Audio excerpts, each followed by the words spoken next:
మాకెందుకు మాది కాదు ఆ నినాదం గని అవగాహన లేకున్నది కొంత సమాజం రాజ్యాంగం ప్రతిఫలాలు పొందుతూ జనం అది అంటేందని అడిగే అవివేకుల దేశం జీవితాన్ని దారపోసినాడు రమణకై అవమానాలను భవించి నిలిచెర బలమై భావితరాల బతుకులు మార్చుట కొరకై అనసపడిన వాళ్ళ కొరకు పుట్టెర వెలుగై నువ్వు చదువుతున్న ఈ చదువు ఆయన రాత నువ్వు చేసుకునే ఈ నౌకరి ఆయన రాతే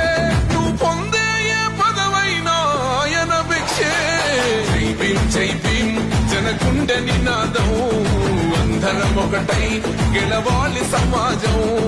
జై భీమ్ ఒక యుద్ధ నినాదం అందరి కోసం గది పోరు ప్రవాహం